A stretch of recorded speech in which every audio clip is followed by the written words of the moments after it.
Atrodė, kad jau pasiekė Šiauliai tokią formą, kad kitas komandas gali įveikti, silpnesnės žemiau stovinčias komandas įveikti dideliais rezultatais. Ar taip yra iš tikrųjų, ar tai čia Klaipėdos nusiteikimas toms rungtynėms, jų problemos?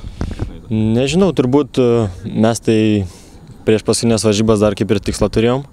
Ir paskutinėse varžybos taipogi mums buvo lemiamos, tai dėl 5 vietos žaidėm, žaidžia Banga Pakruojyje ir mes čia Klaipėdoje ir nenorėjom paprasčiausiai patys laukti kažkokių tai ten dovanų ar dar kažką, tiesiog reikėjo mums išeiti ir laimėti. Vyrai visi buvo nusiteikę, žinojo esmę varžybų, svarbą, išėjome susikaupę.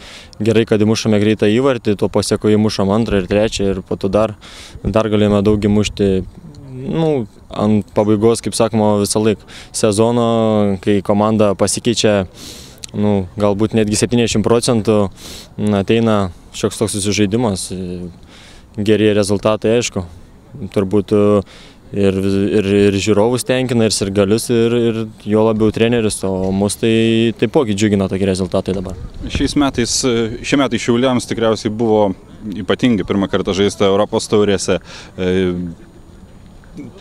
Pagal tikslus nepasiekta 4 vieta, bet taurės varžybose praėjote į kitą etapą. Kaip pats gali įvertinti visą tą sezoną? Aš manau, kad sezono pradžia buvo sunkoka. Nežinau, gal tai lėmė, kad žaidėjų neturėjom tokių gan pajėgių, kad būtų buvę dvi sudėtis, tarkim.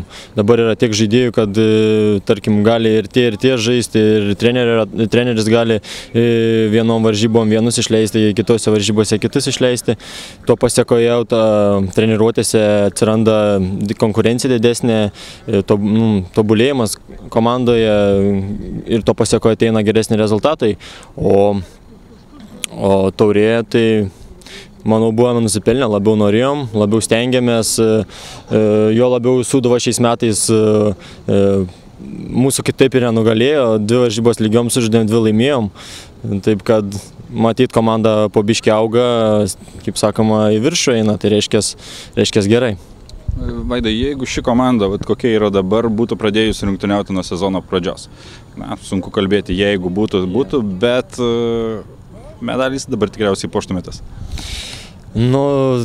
Pasakyti iš tikrųjų negaliu taip drąsiai, ten būtumėm tokie, bet manau, kad dėl prizinių vietų būtumėm tikrai kovoję ir galbūt tos 1, 2, 3 komanda nebūtų taip atsiplėšusios. Ir aš manau, kad dėl 3, dėl 2 vietos tikrai būtumėm pakovoję.